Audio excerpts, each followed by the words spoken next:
Hello everyone and welcome back to my video. So in this video we will start from question number 5. In the question it is given, in what time will rupees 450 amount to rupees 459 at 4% per annum. So in this question we have to find the time. अगर principal 450 है और वो amount हो रहा है 459 में, तो हम लोग का एट 4% रेट ऑफ इंटरेस्ट पे तो हम लोग का टाइम कितना होगा, we have to find out. So we can let the time be t or x. Principal 450, amount 459, तो सिंपल इंटरेस्ट हो जाएगा हम लोग का 9, क्योंकि अमाउंट माइनस प्रिंसिपल होता है simple interest, and rate of interest is 4% per annum. तो अगर हम लोग सिंपल इंटरेस्ट का फॉर्मूला लगा के सॉल्व करें तो हम लोग का टाइम आ जाएगा 6 मंथ और half years. Now moving on to question number 6. In this question it is given, a certain sum of money amount to rupees 1260. तो हम लोग को इसमें प्रिंसिपल निकालना है जो कि अमाउंट हो रहा है 1260 in 2 years and rupees 1315 5 years. Find the sum of money and the rate of interest. मतलब फर्स्ट केस में हम लोग का प्रिंसिपल होगा P, अमाउंट है 1260, टाइम है 2 years और रेट ऑफ इंटरेस्ट हम लोग का दोनों केस में सेम होगा. और सेकंड केस में अमाउंट हो रहा है 1350, टाइम है 5 years और रेट ऑफ इंटरेस्ट दोनों का सेम होगा RR, एंड प्रिंसिपल है हम लोग का दोनों का सेम ही होगा. तो हम लोग को फाइंड आउट करना है रेट ऑफ इंटरेस्ट और principal.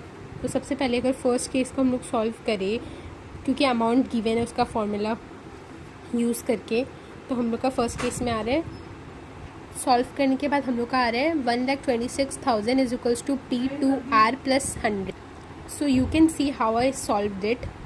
Now in the second case when we solve the answer comes 1350 into 100 is equals to P into 5R plus 100.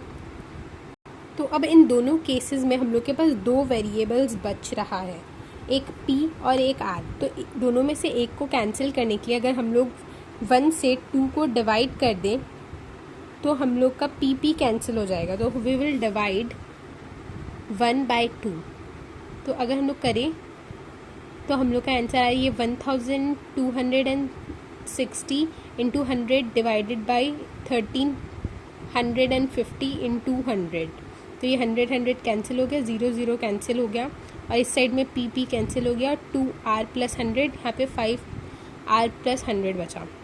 फिर इसको फर्दर अगर हम लोग सॉल्व करें तो हम लोग का आंसर आ रहा है यहाँ पे 14 और बाई 15, और फिर ये जो ये डिवीजन में था तो इस साइड जाके मल्टीप्लाई हो जाएगा, और ये भी डिवीजन में था तो इस साइड जाके मल्टीप्लाई हो जाएगा.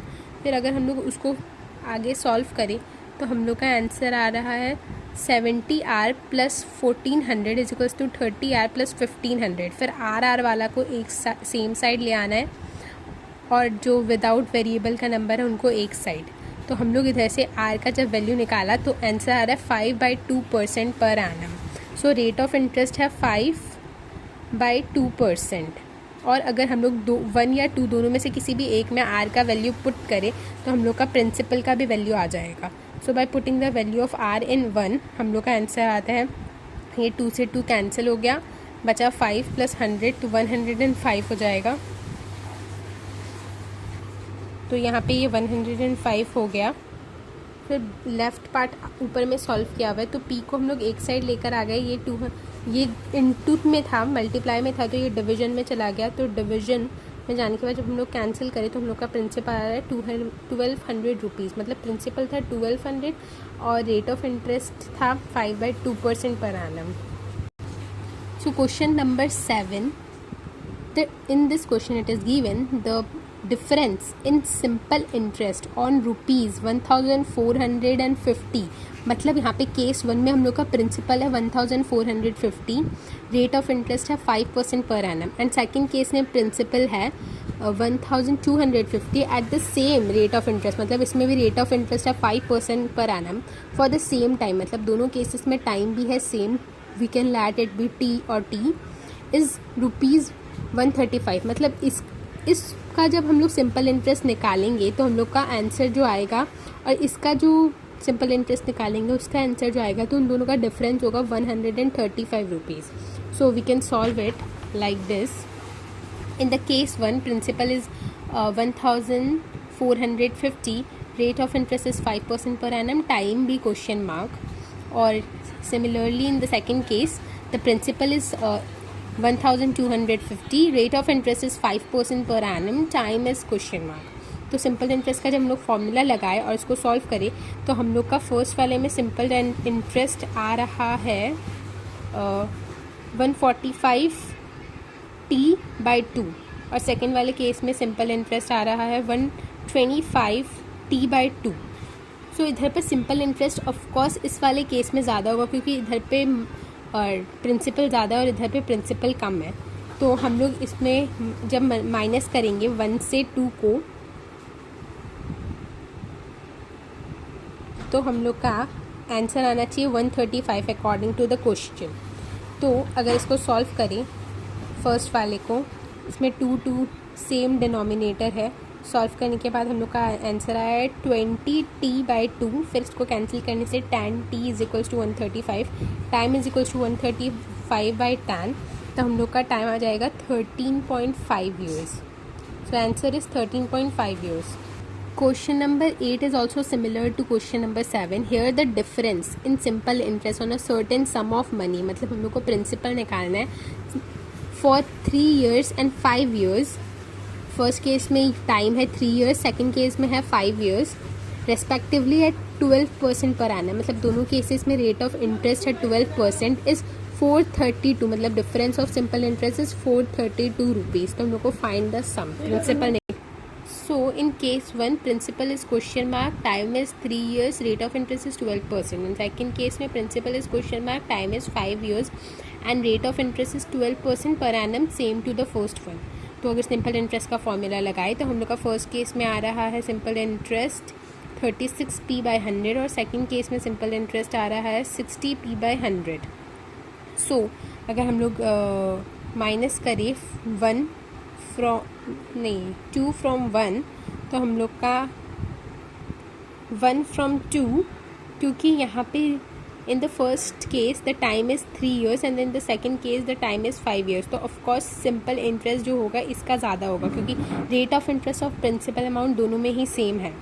तो इसीलिए व्हेन वी सब्सट्रैक्ट 1 फ्रॉम 2 तो हम लोग का ऐसे लिखने के बाद हम लोग का आंसर आएगा 432 अकॉर्डिंग टू द क्वेश्चन. फिर अगर इसको सॉल्व करें फर्दर हम लोग तो हम लोग का प्रिंसिपल अमाउंट आता है 1800 rupees and that is the answer.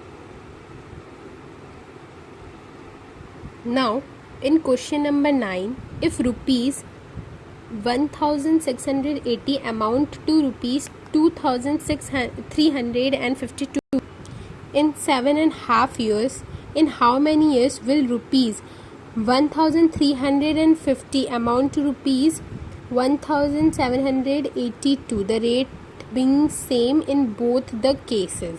तो इधर पे हम लोग को फर्स्ट केस में हम लोग का प्रिंसिपल अमाउंट है 1680 और अमाउंट हो रहा है 2352 इन 7.5 years. तो कितना ईयर्स हम लोग को उसमें टाइम निकालना है सेकेंड केस में कि 1350 रुपीज़ हो जाएगा 1782. The rate of interest same है दोनों केस में. तो सबसे पहले हम लोग फर्स्ट केस से रेट ऑफ इंटरेस्ट निकालेगा, फिर सेकंड केस में टाइम निकालेगा रेट ऑफ इंटरेस्ट पुट करके.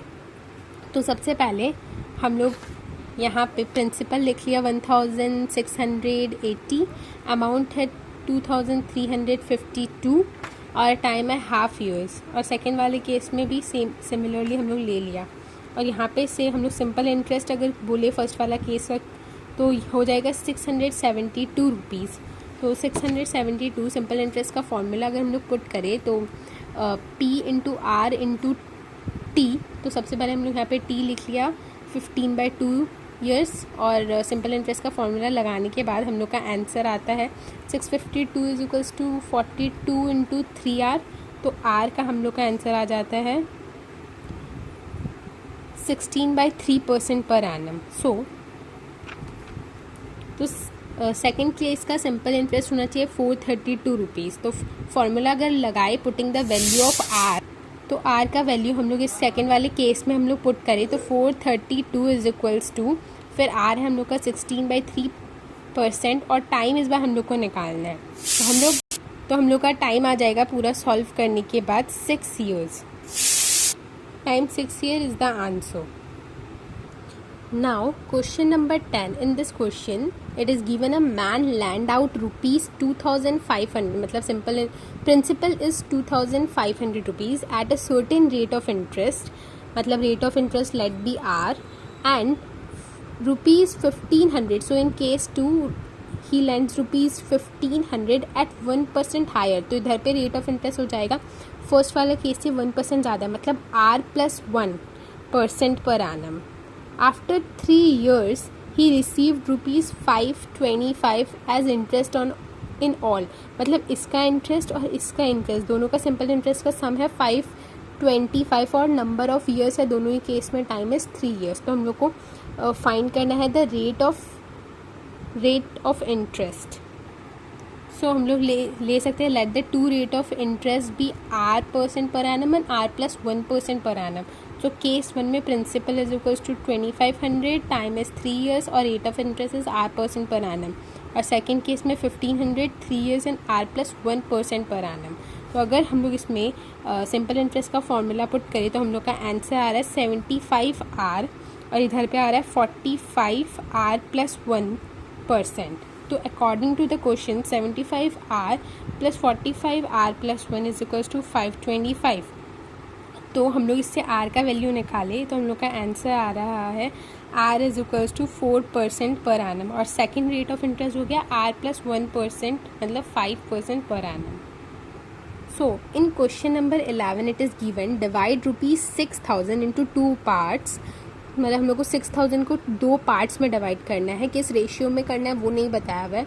So that simple interest on the first part for 2 years at 6% per annum may be equal to the simple interest on the second part for 3 years at 8% per annum। तो हम लोग अगर simple interest first वाला का P ले लें और second वाला का ऑफकोर्स 6000 माइनस P होगा क्योंकि टोटल है 6000, तो हम लोग ऐसे ले सकते हैं total sum of two principal is 6000।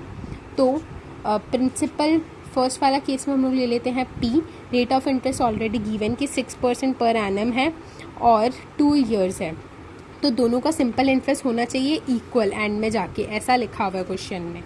तो हम लोग अगर करें तो इसको सॉल्व, तो हम लोग का फर्स्ट वाला केस में सिंपल इंटरेस्ट आ रहा है 12P/100 और सेकेंड वाले केस में अगर हम लोग प्रिंसिपल 6000 माइनस P पकड़ेंगे फर्स्ट वाला तो हम लोग, और रेट ऑफ इंटरेस्ट है 8% ऑलरेडी गिवन, टाइम है 3 years। तो इसको सॉल्व करिए तो हम लोग का आंसर आ रहा है 6000 माइनस P इंटू 100 इंटू 24/100। तो according to the question first वाला simple interest is equal to second वाला सिंपल इंटरेस्ट, तो यहाँ पे 100 डिवाइड हो गया तो कैंसिल हो गया। फिर 12P इज इक्वल्स टू, अगर 24 को 6000 से मल्टीप्लाई करें तो 144,000 माइनस 24P। फिर PP वाले को अपन ने सेम साइड में ले आया और फिर इसको सॉल्व करने से हम लोग का प्रिंसिपल आ गया 4000 रुपीज़, मतलब फर्स्ट केस का प्रिंसिपल है हम लोग का 4000 और सेकेंड केस का बचा 6000 माइनस 4000 मतलब 2000 रुपीज़।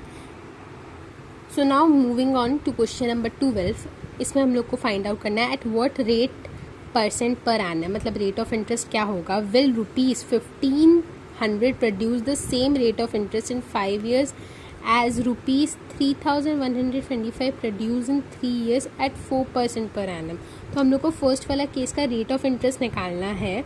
अगर 3125 प्रोड्यूस करते हैं 3 year में at rate of interest 4% per annum में, जितना सिंपल इंटरेस्ट प्रोड्यूस करता है वो ₹1500 5 years में at what rate of interest में प्रोड्यूस करेगा। तो सबसे पहले हम लोग इसका सिंपल इंटरेस्ट निकाल लेगा, फिर इसका सिंपल इंटरेस्ट इक्वल होना चाहिए इसका सिंपल इंटरेस्ट के, तो हम लोग सिंपल इंटरेस्ट का इसमें फॉर्मूला लगाएगा और रेट ऑफ इंटरेस्ट उससे निकाल लेगा। So let's start with case 1 में हम लोग ले लिया principal is equals to 1500, rate of interest हम लोग को फाइंड आउट करना और टाइम है 5 years।